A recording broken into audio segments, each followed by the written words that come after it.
al mufti, terkadang kesalahan oleh yang memberi fatwa.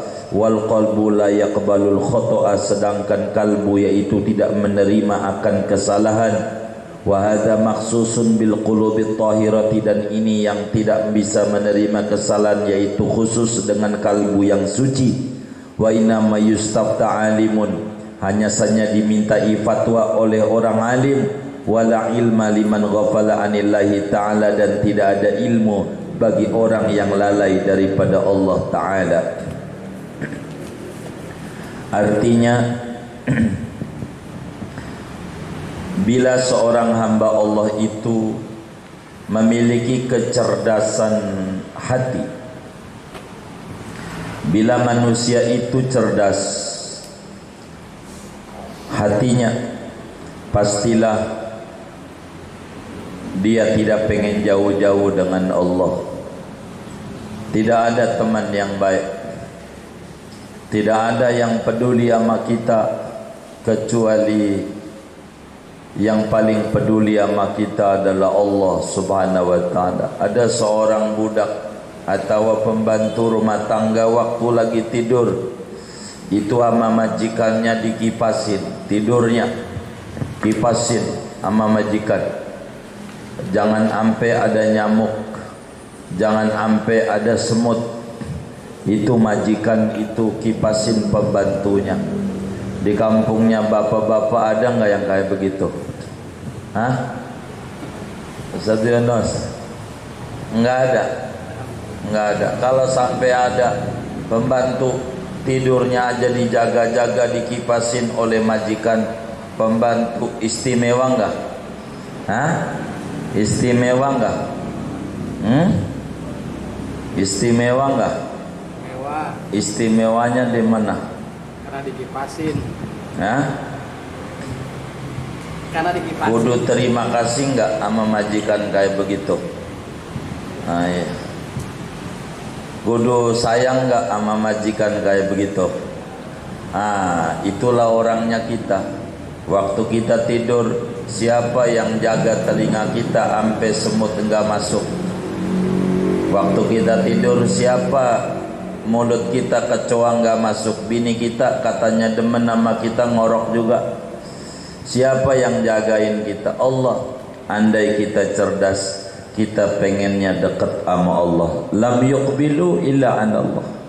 Enggak mau mendekat kecuali sama Allah. Allah aja. Allah aja. Enggak mau jauh-jauh dengan Allah. Kita tidur, semut enggak masuk di telinga kita. Siapa yang jaga? Allah. Andai cerdas dia punya jiwa, pengennya dekat dengan Allah saja, tak mau jauh-jauh dengan Allah. Rugi jauh dengan Allah. Walam yajlisu illa baina yadah, tidak mau duduk kecuali di hadapan Allah. Pengennya berzikir, memuji Allah subhanallah wa bihamdihi subhanallahil azim. Pengennya memuji Allah, la ilaha illallah, la ilaha illallah. Kalau mau nanya apa saja, nanyanya sama Allah dengan cara yang diajarkan oleh Nabi. Ada solat hajat lah. Kalau bingung memilih dagang apa di pasar A apa pasar B, maka disuruhlah solat istikharah.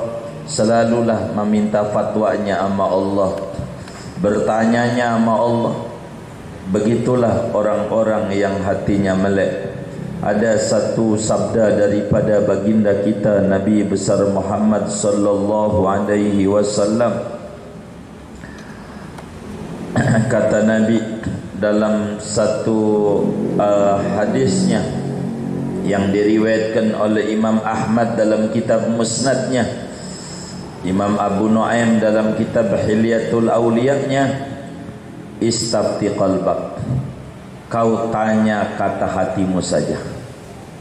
Meskipun orang memberi saran begini begitu, ikuti kata hati. Kenapa? Karena bisikan hati itu datang dari Allah, selalu tepat. Tapi orang yang memberi saran bisa keliru. Orang yang memberi masukan bisa salah, tapi kolbu tidak bakalan salah.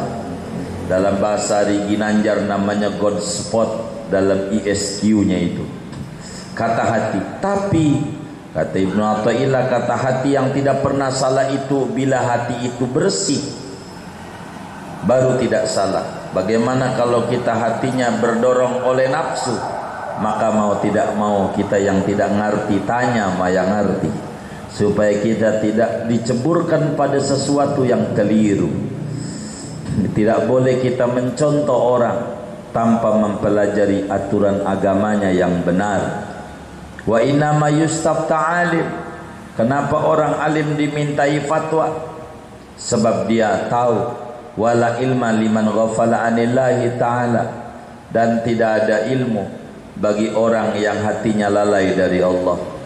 Imam Abdullah bin Mubarak pernah ditanya, sufi besar, ditanya oleh orang, maninas, siapa manusia yang benar tuh, benar-benar manusia seutuhnya? Abdullah bin Mubarak menjawab, al-ulama, manusia yang seutuhnya adalah ulama. Lalu ditanya, manil kubara minan nas, siapa yang besar daripada ulama? Dijawab, al-hukama, ulama yang mengerti hikmah, rahasia-rahasia Tuhan. Lalu ditanya, famanil muluk, siapa yang berpangkat raja? Kata Abdullah bin Mubarak, az-zuhad, orang yang zuhud, yang dunia tidak ditaruh di hati. Lalu ditanya, manis safala, siapa orang yang terendah? Man akala dunyahu bidini, orang yang memakan dunia dengan propaganda agama. Agama menjadi barang jualan demi untuk mengais. Ini tak benar, tak benar. Kanu radhiyallahu anhum la yadkhuluna fi syai'in binufusihim. Adalah mereka para awliya Allah radhiyallahu anhum la yadkhuluna fi syai'in binufusihim, yaitu tidak masuk oleh mereka pada sesuatu binufusihim dengan nafsu mereka.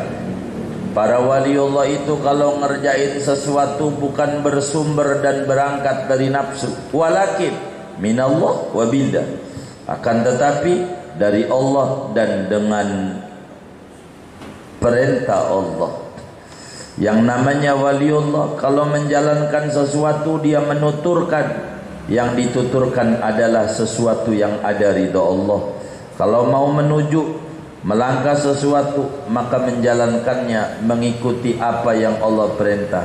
Hidupnya berliputkan minallah, billah, ilallah, ma'allah. Itulah para waliullah. Kalau mereka diam mereka bersama Allah. Kalau dia bertutur mereka dari Allah. Kalau dia bergerak, berdiam, gerak diam mereka tidak akan lepas dari apa yang diperintahkan oleh Allah Subhanahu wa ta'ala. Karena mereka tidak pernah mengerjakan sesuatu berangkat daripada hawa nafsu. Wa innamal masafatu ba'udat bainal awliya was sahabah. Sesungguhnya jarak itu jauh antara waliullah dan para sahabatnya Nabi Muhammad sallallahu alaihi wasallam. Antara pangkat wali dan pangkat sahabat jauh tinggian pangkat sahabat. Wali biar tinggi kayak apa tidak bisa menandingi dan menyamai pangkat sahabatnya Nabi Muhammad sallallahu alaihi wasallam. Antara wali dan sahabat jauh jaraknya, levelnya jauh. Antara kita sama wali apalagi begitu. Siapa kita? Wali murid ndak jelas. Faju'ilatil karamatu jabaran lima fatahu min qurbil mutaba'ati tamati. Maka diberikan keramat-keramat pada wali karena menambal bagi apa yang luput akan para wali daripada kedekatan mengikuti yang sempurna. Kenapa waliullah diberikan karomah oleh Allah? Kenapa waliullah ada karomahnya? Itu masalahnya mereka itu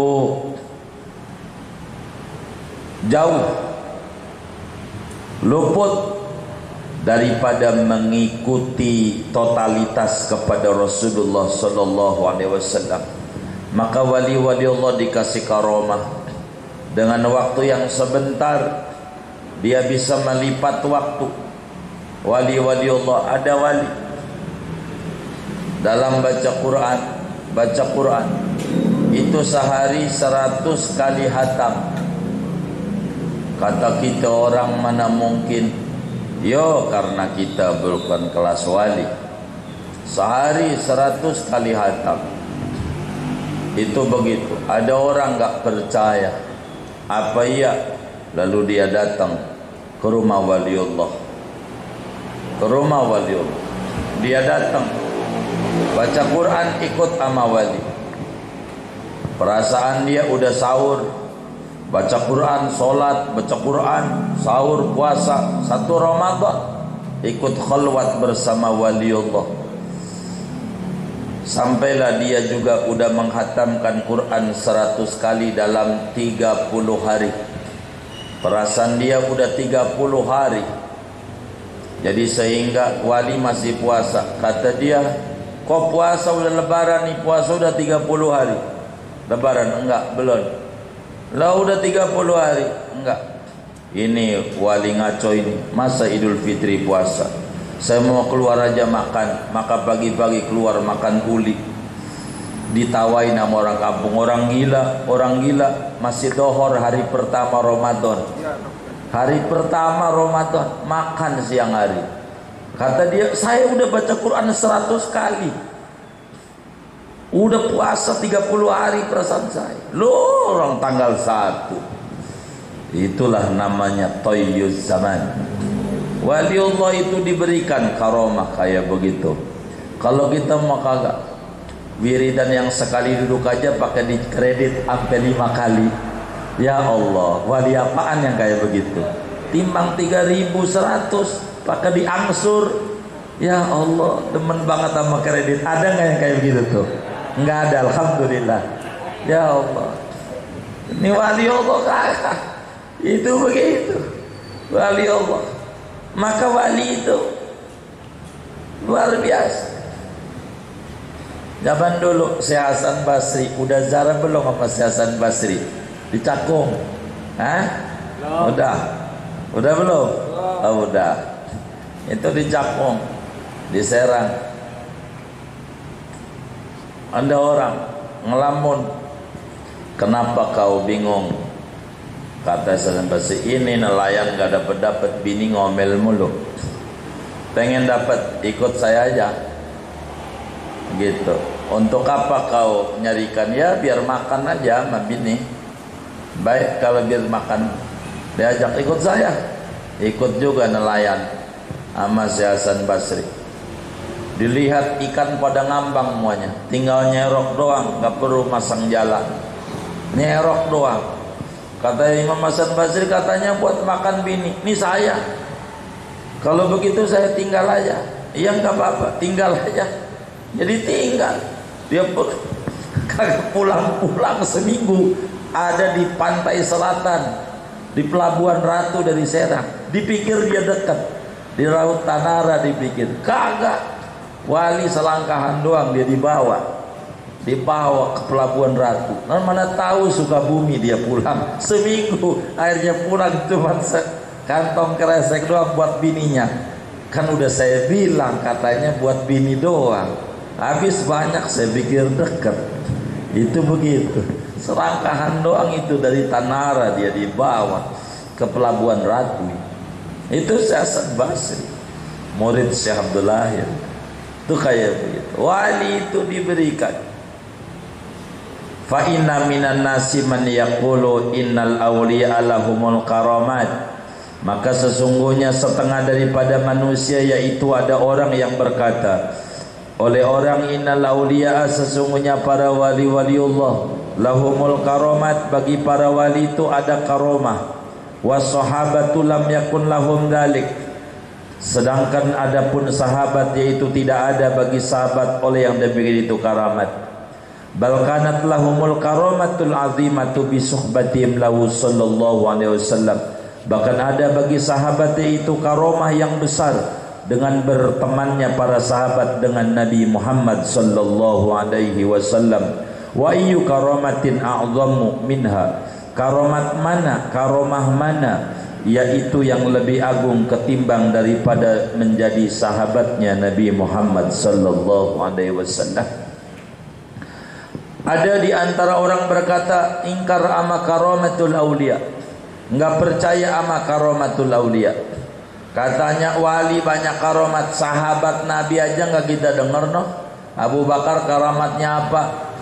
Ali karamatnya apa? Utsman karamatnya apa? Gue nggak dengar. Tapi kalau wali-wali banyak banget karamatnya.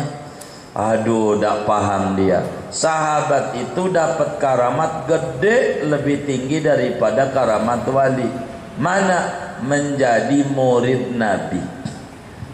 Itu udah nggak ada lawan. Kuntum khaira ummatin. Kuntum adalah kalian. Siapa yang kalian itu waktu Quran turun? Ya sahabat. Khaira ummah, pangkat tertinggi. Maka karamah mana yang lebih tinggi daripada karamat sahabat Nabi? Wali biar kata ibadahnya setiap malam 1000 rakaat kagak bisa jadi sahabat Nabi, kagak bisa.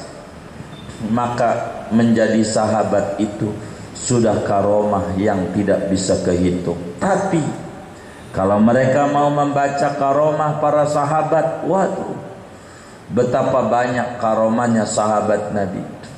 Yang namanya Sungai Nil yang biasanya banjir dikirimi surat sama Sayyidina Umar bin Khattab, kagak banjir, kirim surat doang. Ini Sungai Nil biasanya pakai putri, kirim. Kalau orang pantai selatan kepala kebo, karena Nyi Roro Kidul, Kidul itu selatan, Nyi Roro Lor belum gitu, di Kidul itu begitu. Ah, ini sama Umar ini nggak boleh ajaran Nabi, orang harus dibunuh demi Sungai Nil, kagak ada. Ini nggak benar. Kasih surat Sungai Nil sama Umar, sampai detik ini nggak pernah banjir. Gara-gara dikirimi surat doang sama Umar, baru suratnya, bukan orang. Umar. Dan banyak karamatul aulia dari kalangan sahabat. Tapi karamat yang terbesar menjadi sahabatnya Rasulullah sallallahu alaihi wasallam itu enggak bisa dibayar. Sebablah khairul qurun, sahabat itu abad terbaik. Khairu ummah ukhrijat linnas. Semua sahabat Nabi orang baik-baik. Semua sahabat Nabi tidak ada yang tidak baik. Sahabat Nabi semuanya orang-orang mulia, orang besar, orang-orang yang besar. Maka kata Imam Ibnu Athaillah, ayyu karamatin a'zamu minha, karamah mana yang melebihi besarnya daripada pangkat sahabatnya Nabi Muhammad. Jadi jangan dikira menjadi sahabat itu enggak ada karamah, justru karamahnya besar. Mereka mau yakin, enggak kayak kita nyari orang yang ada karamahnya mulu, karamahnya begitu. Kalau kita ada orang daun jadi duit, baru dah ini hebat nih, hebat, diunjuk-unjukin. Ini mah bukan karamah, istidraj. Kalau dia bisa mah nggak usah didongeng-dongengin, sendiri aja di rumah bikin duit, ya kan? Diajak kere yang bisa begitu tuh. Mau ngapa kita percaya sama dia? Nggak usah begitu. Nih keamalan yang ringan saya mau bagi biar ente orang pada kagum. Bagaimana cara air panas biar dingin? Saya kasih amalan. Ini kopi panas, ente bacain Yasin 3 kali, insyaallah dingin. Ini saya biar kasih, bilang sama orang-orang saya juga bisa gitu. Bacain Yasin aja 3 kali, Ntar juga dari panas adem dah begitu. Udah gitu aja. Ya mengkaromah begitu. Wa'lam anna kulla salatin la tanha sahibahanil fasai wal munkar la tusamma salatan. Inna lillahi wa inna ilaihi raji'un. Ketahuilah olehmu bahwa tiap-tiap solat yang tidak mencegah oleh solat akan pelakunya daripada perbuatan keji dan mungkar, maka tidak dinamakan solat itu akan solat menurut para waliullah. Bila kita solat, mau solat nyolong jalan terus, STMJ, solat terus, maling jalan, maling terus, begitu. Solat mau solat nyolong terus, solat mau solat, tapi dia mencuri. Ini menurut para wali Allah belum solat, belum. Baru gerakan terjebak pada formalitas muslim, tanpa mengenal esensi apa daripada solat itu.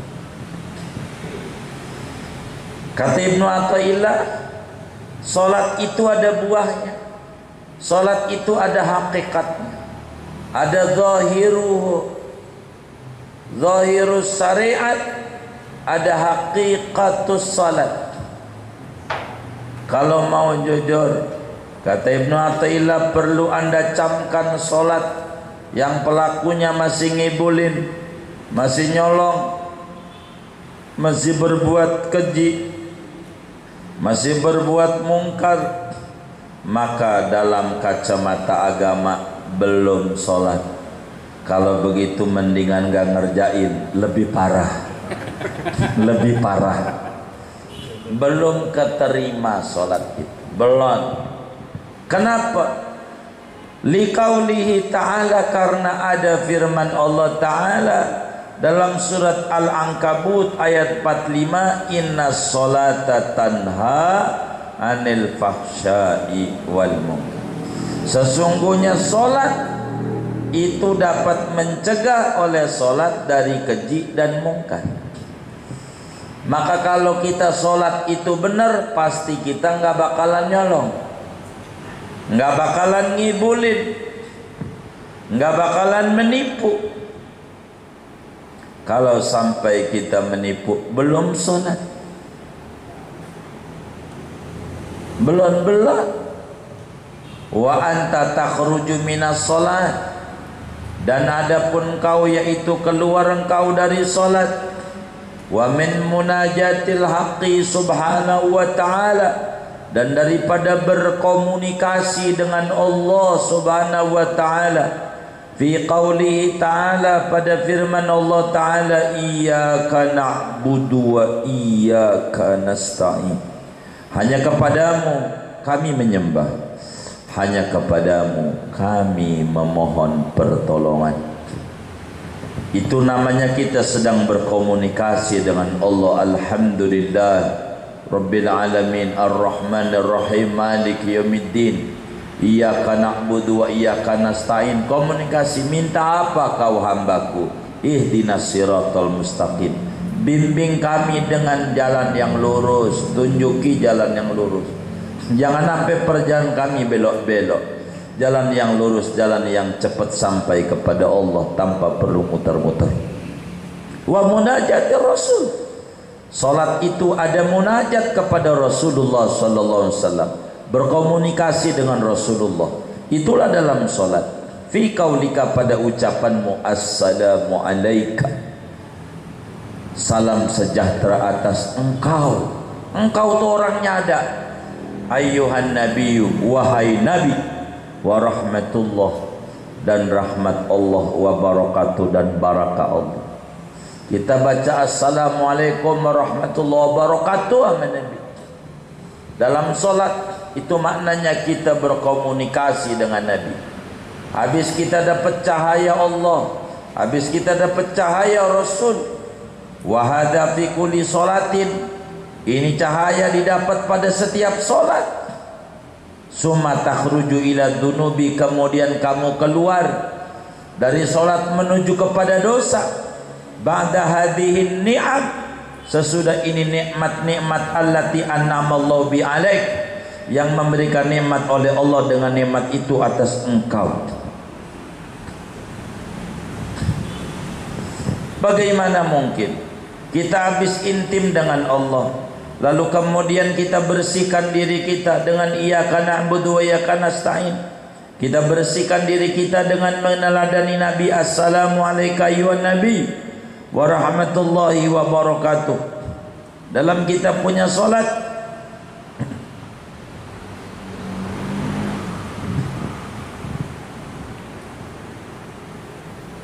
bukankah itu adalah nikmat besar? Lalu kemudian kita udah bersih, nyebur ama dosa. Ini tidak mungkin. Namanya perbuatan sia-sia. Maka inna solata ada mananya sesungguhnya hakikat solat, yaitu bisa mencegah dari yang keji dan yang mungkar. Hakikat solat. Kalau masih kita mengerjakan yang keji dan yang mungkar, belumlah kita masuk pada solat yang sesungguhnya. Inna lillahi wa inna ilaihi raji'un. Baru fi'lus salat, belum iqamus salat, belum mendirikan salat. Kalau salat kita benar, maka kita tidak bakalan terjebak pada perbuatan-perbuatan dosa. Kalau salat kita benar, kalau kita masih terjebak pada dosa, itu berarti solat kita masih belum benar menurut para sufi. Ani Syekh Abil Hasan Asyadzili radhiyallahu anhu, diriwayatkan daripada Syekh Abul Hasan Asyadzili, kakek gurunya Ibnu Athaillah. Beliau belajar kepada Al-Mursi, Al-Mursi belajar kepada Imam Abul Hasan Asyadzili.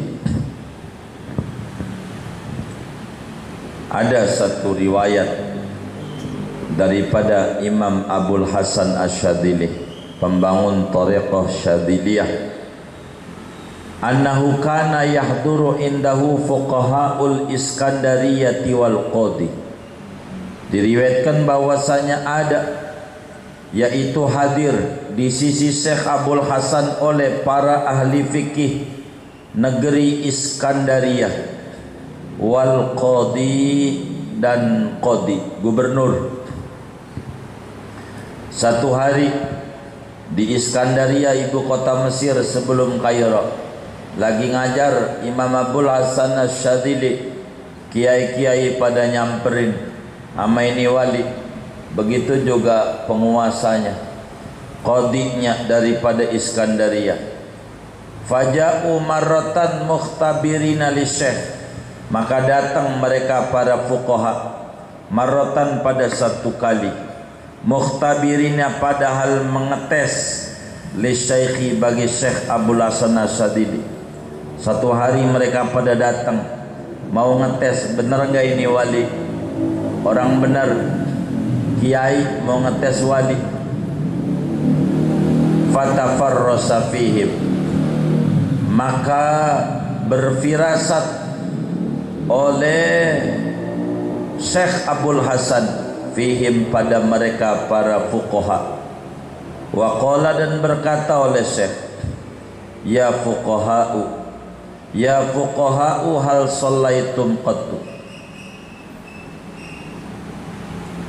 Wahai ahli fikih, wahai ahli fikih, hal shallaitum qattu, apakah salat kalian qattu, sama sekali? Maknanya tidaklah salat kalian qattu, sama sekali.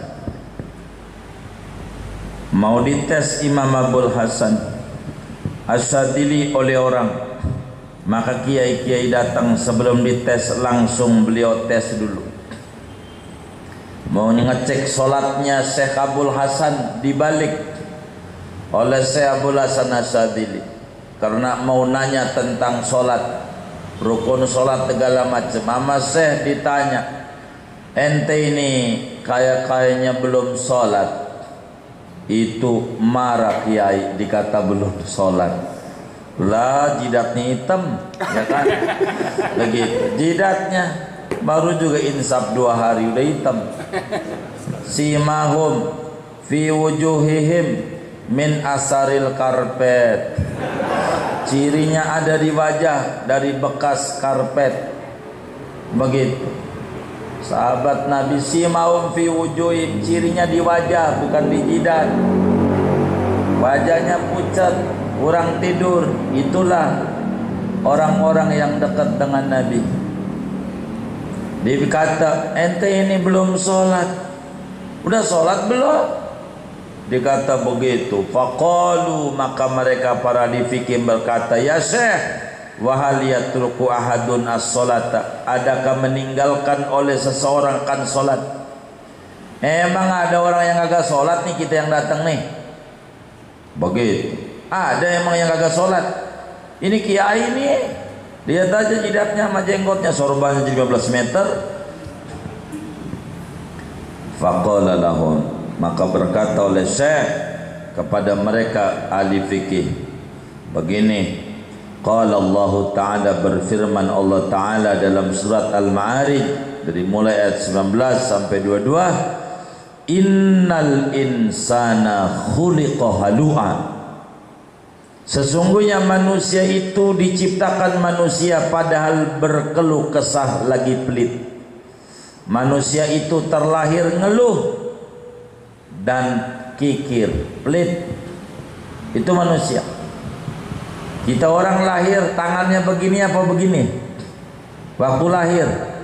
Kepal. Ini maknanya ciri dermawan apa pelit? Emang pelit bawaan lahir. Pelit tuh kudu dirombak. Dermawan itu hasil belajar. Enggak ada orang yang lahirnya langsung dermawan kecuali Nabi Muhammad SAW. Kita orang lahirnya begini, Nabi melahirnya begini. Kita orang enggak bisa. Nabi melahirnya terbuka tangannya. Kita orang pelit. Andai dermawan itu latihan. Kiai juga kalau enggak latihan mau pelit bisa aja.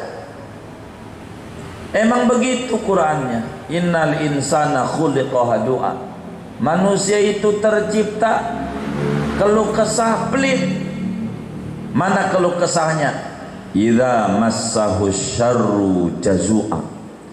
Apabila menimpa akan manusia asyarru oleh keburukan, jazu'a, maka berkeluh kesah.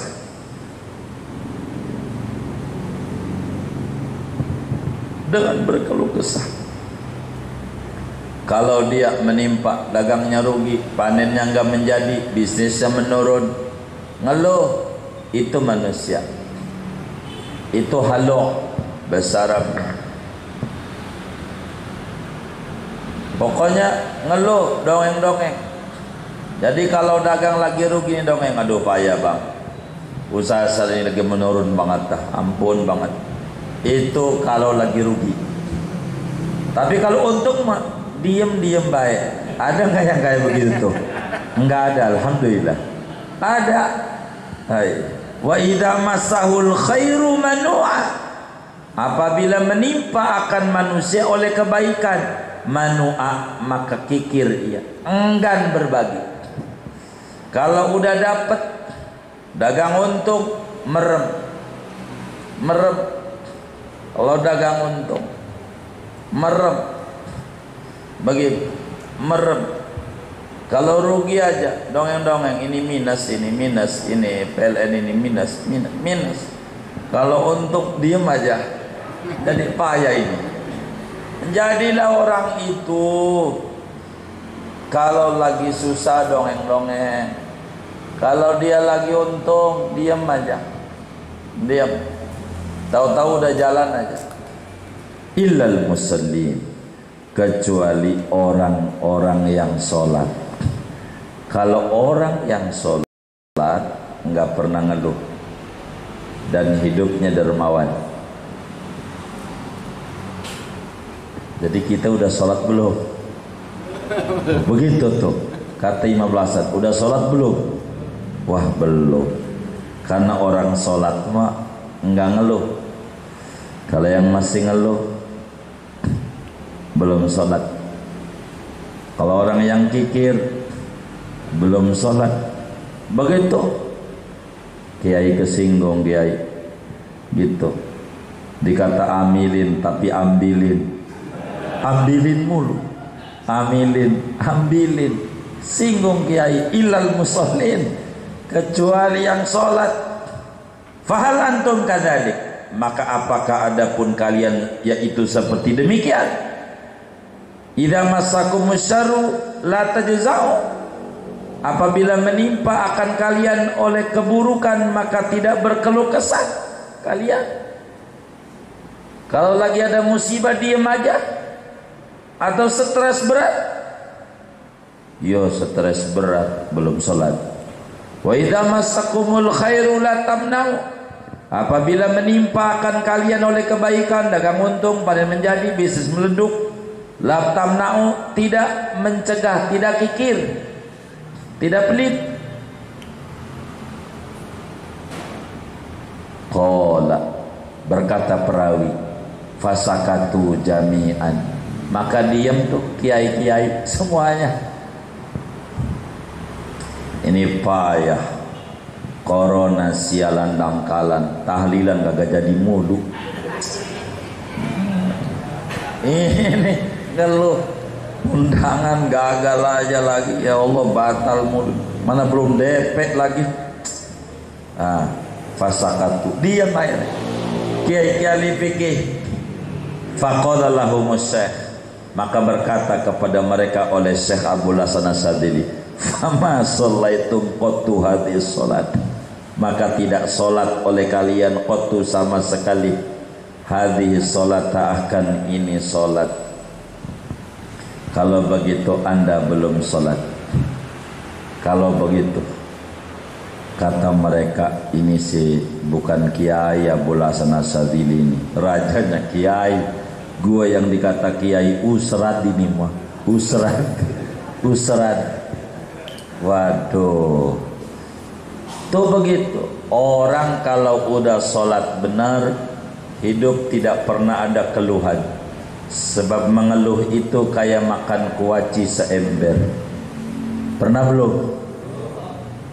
Makan kuaci seember itu kata teman saya, kenyang kagak, pegel iya.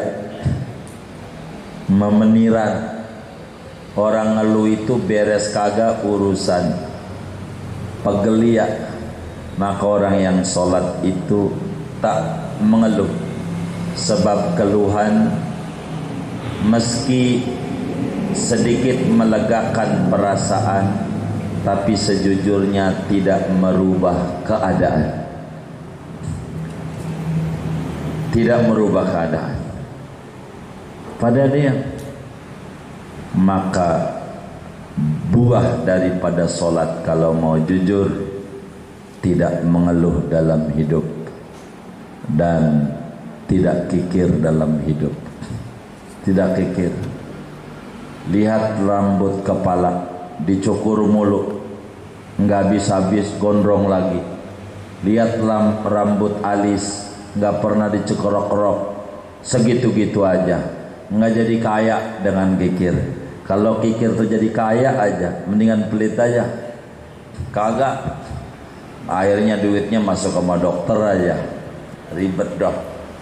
Begitu. Mendingan kita makan sehat. Itu pengennya makan mulu ogah. Waduh, penyakit. Pengennya nerima mulu dari Allah. Berbagi enggak? Waduh, penyakit. Enggak bahagia. Stres ya hidupnya. Stres. Maka kunci biar kita tidak stres, kata Imam Abdul Hasan Asyadzili, adalah solat yang benar sampai masuk pada haqiqatus solat, sehingga masuk pada buah daripada solat. Itu begitu. Ini berat kita. Mungkin ini rahasianya kita masih diberi panjang umur sama Allah. Solat kita masih enggak khusyuk, masih khusuan mancing. Kalau mancing khusyuk banget, khusyuk. Kalau sholat apa aja keingetan. Ada nggak yang model kayak begitu tuh? Nggak ada. Alhamdulillah. Ya Rabbana, ya Rabbana. Makalah kata Nabi dalam satu pesannya, "Sholli sholataka wa anta muwaddi'." Salatlah anda sebagai solat orang yang pamitan. Jangan-jangan ini solat terakhir. Jadi solatnya bagus, karena ngeri takut ini terakhir solat, habis ini wafat. Begitulah hendaklah kita dalam solat. Begitu. Mana lagi renggang lagi solatnya, mati. Aduh, begitu repot kita. In tafaddala alaika bitaubati fatubta ilaihi famin fadlihi subhanahu wa ta'ala. Jikalau memberikan anugerah oleh Allah atas engkau dengan bertaubat, fatubta ilaihi, maka bertaubat engkau kepada Allah, famin fadlihi, maka taubat itu datang dari semata-mata kurnianya Allah subhanahu wa ta'ala. Wa innaka tudnibu sab'ina sanatan fatatubu ilaihi fi nafasin wahidin fayamhu ma amiltahu fi tilkal muddah. Innaka tudnibu, dan sesungguhnya engkau, yaitu berbuat dosa oleh engkau akan 70 tahun lamanya. Maka bertobat engkau kepada Allah pada satu detik, pada satu hembusan nafas, maka menghapus oleh Allah akan apa yang mengerjakan oleh kamu akan dia pada itu masa. Jadi kalau kemudian kita sekarang tadinya bengal lalu balik sama Allah, tadinya kita jauh dengan Allah lalu kita dekat dengan Allah, tadinya kita bermusuhan dengan Allah lalu kita berdamai dengan Tuhan, dengan Allah, itu yakini. Tadinya kita non muslim lalu kita jadi muslim, tadinya kita jadi muslim bengal lalu menjadi muslim nurut, itu yakini. Itu bukan karena kita, tapi karena Allah tarik kita dari bengal jadi nurut. Itu Allah, bukan karena kita hebat, bukan. Yang kita harus banggain Tuhan ngasih dorongan kita mau tobat. Kita ngajilah, itu bukan karena kita sehat, bukan karena kita luas waktu, tapi karena Tuhan kasih anugerah sama kita. Berterima kasihlah kepadanya, bukan kita. Taubat itu Allah yang kasih. Kalau Allah tidak beri dorongan taubat, kagak mau dia orang taubat. Allah kasih untuk supaya dia boleh dekat sama Allah, maka didoronglah Allah dengan bertaubat. Maka taubat kita itu sebetulnya dari Allah. Maka jangan sia-siakan kurnia itu. Kalau kita bertaubat saudara, andai kita punya umur 70 tahun, sampai ini malam lalu kita nih malam bertaubat kepada Allah dengan taubat nasuha. Kata Imam Ibnu Athaillah, Allah hapus tuh dosa kita selama 70 tahun. Habis. Bagaimana kisah orang telah membunuh 99 orang sampai jadi 100. Kalau taubatnya nasuha habis, masuk surga. Maka yang serius kalau kita bertaubat kepada Allah, serius, banggalah Allah yang memberikan kita kekuatan ngaji, banggalah Allah yang memberi kekuatan kita ibadah, banggalah Allah yang memberi kita kekuatan untuk bertaubat. Sekali kita bertaubat dengan serius, habis itu dosa. Maka beruntung orang-orang yang bertaubat. Ramadan syahrul ghufran, Ramadan ada bulan pengampunan.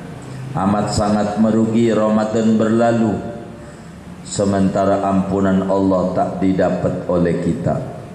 Cilaka orang yang Ramadan dia menyapa dia lalu tidak memberi pengaruh dan bekas apa-apa dengan Ramadan yang dia alamin. Rugi. Kata Nabi, "At-taibu minadz dzambi kaman la dzambalah." Dalam hadis yang sahih riwayat Imam Al-Baihaqi dari Ibnu Mas'ud radhiyallahu taala an, "At-taibu minadz dzambi kaman la dzambalah." Adapun orang yang bertaubat dari dosa, yaitu sama seperti orang yang tiada dosa baginya, laksana bayi yang lahir. Itulah orang yang bertaubat. Fal mu'minu kullama dzakara dzabbahu hazina. Maka adapun mukmin manakala ingat oleh mukmin akan dosanya maka dia sedih. Ya Allah, dulu ngambil sendal orang. Ya Allah, dulu ngambil mangga orang, dia sedih. Itu mau girang. Udah kalau diceritain zaman dulu dah ampun banget dah. Aduh ampun banget. Udah ribet dah. Bini aja ogah jadi bini. Gitu, bini. Itulah orang mukmin. Kata Ibnu Athaillah, "Fal mu'min kullama dzakara dzamba hazina." Orang kalau punya iman benar ketika dia ingat akan nista dan dosa yang dia lakukan, dia sedih. Jangan-jangan taubat itu tak diterima dari dosa itu. Begitu dia. Wa kullama dzakara ta'atahu fariha. Manakala ingat ia akan ketaatannya maka gembira. Orang mukmin kalau ibadah senang, kalau berbuat dosa sedih. Tapi kalau orang enggak ada iman, berbuat dosa girang, berbuat taat sedih. Diminta duit sama bininya, "Bang, duit mulu." Ada dangdutan, "Kang Mas, serosot 100.000. Ada nggak yang kayak begitu? Nggak ada, alhamdulillah. Ini orang mukmin yang apa ini? Sebab kata Ibnu Athaillah, "Fal mu'min kullama dzakara dzamba hazin wa kullama dzakara ta'ata farih." Orang mukmin itu kalau ingat dosa sedih, kalau ingat ibadah senang. Ini kebalik. Dimintain bini kan ibadah sedih, dimintain sama biduan senang. Ini emaknya minta duit kagak ada, habis gajinya mak buat bayar cicilan habis. Tapi kalau ceweknya aja minta pulsa, siap, ntar bentar lagi terkirim. Ada nggak yang kayak begitu tuh? Ini nggak bener nih, yang kayak begini nih nggak bener, kayak begini.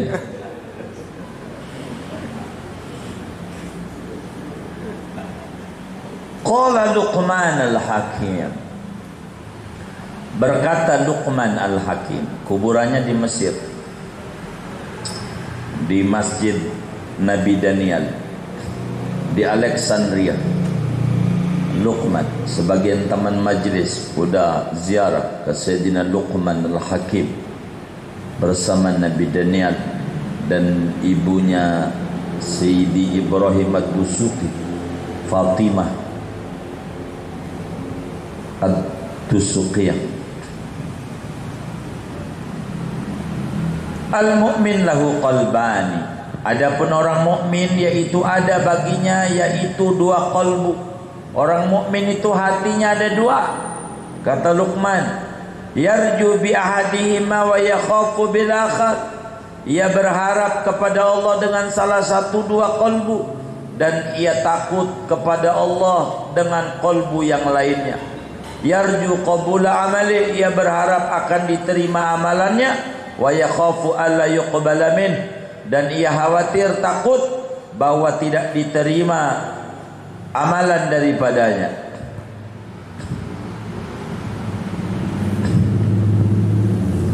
Kata Luqman al-Hakim, sebagaimana Imamul Baihaqi riwayatkan di dalam kitab Syu'abul Iman, Luqman al-Hakim, dia bilang orang mukmin itu laksana satu rumah, satu mobil yang ada dua rem dan gas. Ada dua kolbu, kolbu yang satu rem, kolbu yang satu gas. Dan mukmin itu menyeimbangkan antara kolbu, antara rem dan gas. Dengan gas dia ngegas untuk ibadah, tapi juga dia sadar ada rem, maka menyeimbangkan. Kalau gas doang nggak ada rem bahaya, ngerem mulu nggak ngegas-gas nggak jalan-jalan. Maka orang mukmin itu hidup di antara khauf dan roja. Kata Imam Ali bin Abi Thalib karramallahu wajhah pada mensikapi ini, kalimatan tajma'ani kulla anwa'it tauhid. Ada dua kalimat yang merangkum seluruh aneka macam tauhid yang menghantarkan menuju kebahagiaan. Inilah dua qalbu dalam mukmin.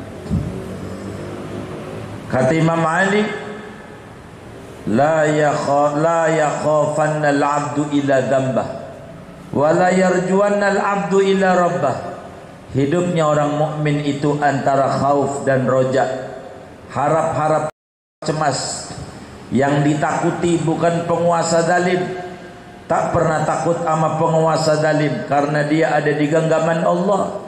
Tidak takut sama bini yang bengal karena jiwa bini ada di tangan Allah. Tidak pernah takut sama anak yang nakal karena ada di genggaman Allah. Tidak pernah takut ada teman yang jahat karena ada di genggaman Allah. Yang ditakuti adalah dzambah, dosanya. Itulah orang mukmin. Wala yarjuwanna ila rabbah, tidak pernah menaruh harapan kepada jabatan, kepada harta benda, kepada orang tua, kepada kekuasaan, tapi menaruh harapannya kepada Allah. Dia berharap supaya ibadahnya diterima.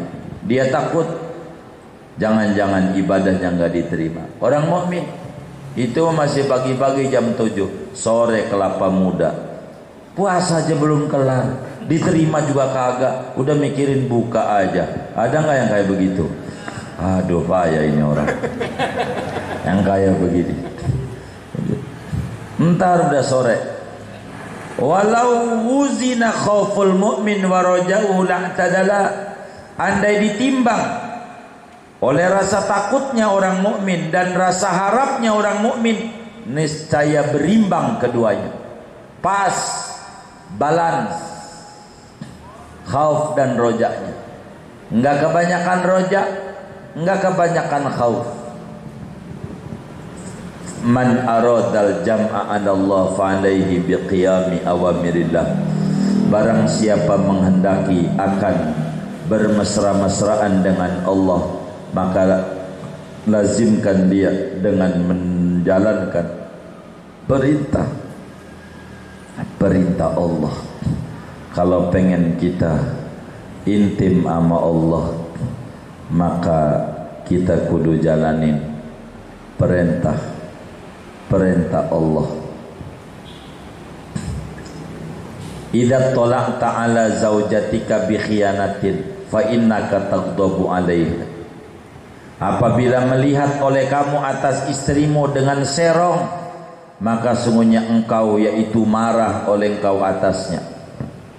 Bila kita melihat bini kita yang serong, selingkuh, enggak nurut, kita marah sama bini. Mustinya fakadzalika nafsuka qad khanatka fi umurika. Maka seperti demikian itu nafsumu, sungguh khianat oleh nafsumu akan kamu pada sepanjang umurmu. Nafsu kita serong mulu, pengennya main, pengennya dolan, pengennya makan, pengennya hiburan, serong mulu nafsu. Kenapa kita enggak marah sama dia? Kenapa enggak marah sama nafsu? Dia telah khianat. Ajak bicara depan cermin, Kau ke puncak gua temenin, kau ke Bali gua temenin, kau ke bar gua temenin, kau ke labing gua temenin. Gantian dong, gua pengen dekat sama Allah, lu temenin. Lu temenin. Kalau lu ngaku temen gua, kalau begitu lu enggak benar. Begitu. Wa ajma'al uqala'u ala anna zawjata idha khanat la yu'wiha zawjuha bal yutalliquha. Dan telah sepakat, telah konsensus oleh ulama-ulama sufi yang berakal cerdas atas bahwa istri, yaitu apabila khianat, serong oleh istri, maka tidak menempatkan akan istri oleh suaminya, tidak tidur bareng, bal yutalliqha, bahkan mencerai suami akan istri.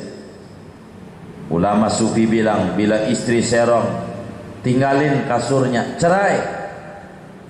Loh, nafsumu serong, fatalliq nafsa, ceraikan nafsumu, jangan turuti dia. Jangan. Waktunya kita harus ngelawan sama jihadun nafas, jihad hawa nafsu. Jangan berleha-leha. Ramadan bukannya nambah ibadah, malah nambah jam nonton TV. Tadinya siang doang, tambah malam, tambah jam 3. Ada nggak yang kayak begitu? Ini nggak dicerai namanya nafsunya. Cerai nafsunya, kurangin. Itu mah Ramadan, imsak, menahan tuh dikit. Itu makan apa jadi makan Ramadan. Ini memutar jam makan doang. Yang tadinya siang dikumpulin di malam. Berat badan puasa bukannya turun, nambah 2 kali lipat. Ada nggak yang kayak begitu tuh? Waduh, wallahu a'lam bishawab.